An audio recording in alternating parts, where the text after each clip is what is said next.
The fate of 38 Oxley Road, the former residence of Singapore's late founding Prime Minister Lee Kuan Yew, is once again in the spotlight following the National Heritage Board's announcement on 24 October 2024 that it will conduct a new study to assess whether the house should be preserved as a national monument. This comes after Lee Hsien Yang, LKY's youngest son, submitted an application on 21 October to demolish the house following the recent passing of his sister, Dr. Lee Wei Ling, on 9 October 2024. Lee Hsien Yang has reiterated that his father's will expressed a clear and deeply felt wish that the house be demolished once Dr. Lee was no longer living there. In his statement on 15 October, Lee Hsien Yang declared, "It is my duty as the sole living executor of my father's estate to carry out Lee Kuan Yew's wishes to the fullest extent of the law." He also pointed out that in 2015, his elder brother, then Prime Minister Lee Hsien Yang, had said in Parliament that the government of the day would decide the fate of the house, once his sister no longer lived there. "It has been 9 years. That day is today," he said, questioning why the government has not yet made a decision. NHB's decision to conduct another study has raised concerns about whether the government is simply delaying a difficult and controversial decision. Lee Hsien Yang, in a comment to Reuters, expressed frustration over the need for further examination, stating, "Many expensive ministerial man-hours were spent and expert input sought to study options, and a detailed report was published in 2018. What need is there now to be studying this further?" The 2018 Ministerial Committee, which included then Finance Minister Lawrence Wong, explored several options for 38 Oxley Road, including demolition, partial preservation, or repurposing the site. However, the committee refrained from making a final recommendation, noting that no immediate action was necessary while Dr. Lee continued to live in the house. The understanding was that a decision would follow after her passing.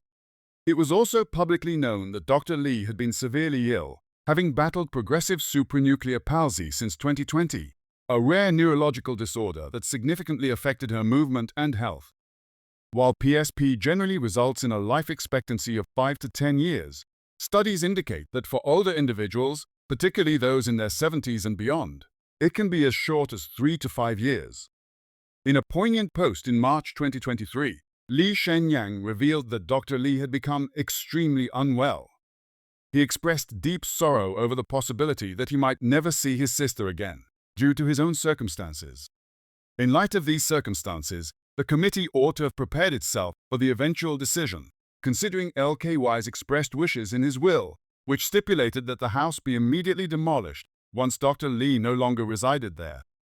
Why the sudden statement from NHB that a study will now be conducted by NHB's Preservation of Sites and Monuments Advisory Board, which comprises experts from various sectors, to determine if the site has national historical, heritage, and architectural significance as to be worthy of preservation?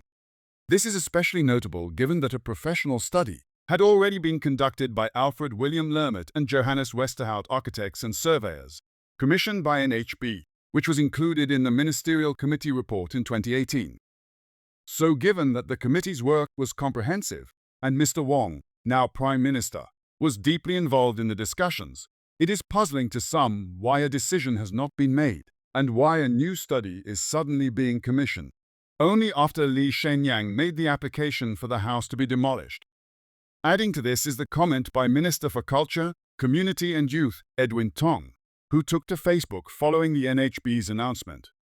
Mr. Tong stressed that no option should be precluded or closed off at this stage, and emphasized the importance of keeping an open mind. He noted that the passage of time will help us better appreciate the matter in its proper context, with the benefit of some hindsight. This message of caution and patience has further fueled speculation that the government may be stalling to avoid making a decision that could go against the majority's support for demolition before the next general election, which is due in November 2025. One could argue that the timing of the NHB's decision to initiate a new study is politically motivated, potentially aimed at deferring the final decision on 38 Oxley Road until after the general election. The issue surrounding 38 Oxley Road has been contentious, with strong opinions on both sides. A 2015 YouGov poll revealed that 77% of the 1,000 respondents supported demolishing the house, in accordance with Lee Kuan Yew's wishes. Of those in favor, 61% felt it was important to honor his wishes, while 39% cited the need to respect his privacy.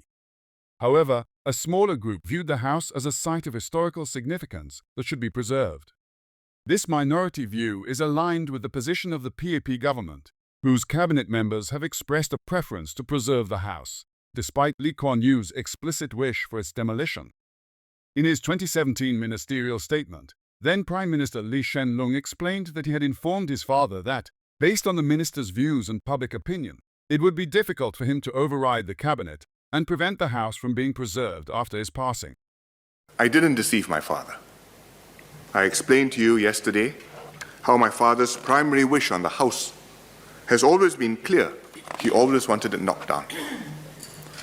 Where my siblings and I differ is on whether my father was prepared to consider alternatives should demolition not be possible. After meeting Cabinet on the 21st of July 2011, Mr. Lee asked me for my view of what the government would do with the house after he died. I gave him my honest assessment. I told him, "You've met the Cabinet. You've heard the minister's views.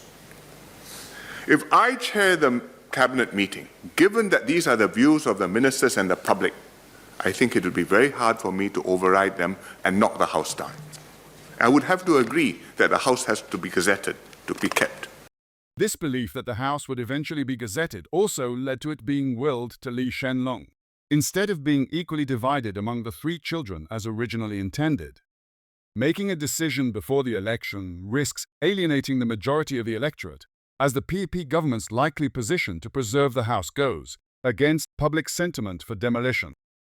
By postponing the decision until after the election, the government may be positioning itself to handle the issue with more confidence, assuming it secures a strong mandate. Adding further intrigue is the upcoming PAP convention in November, where the party's leadership will be determined. A key question is whether Lee Hsien Yang, as former Prime Minister and Senior Minister, will continue as the PAP's Secretary General, even after stepping down as head of government in May 2024. If Lee Hsien Yang remains the party leader, he could still influence key decisions, including the fate of 38 Oxley Road.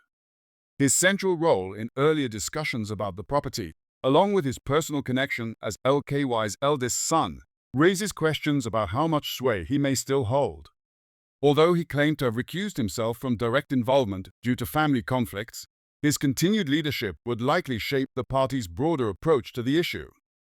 The government's delay in deciding on 38 Oxley Road appears influenced by political considerations, with concerns that the issue is being pushed beyond the 2025 general election to avoid controversy.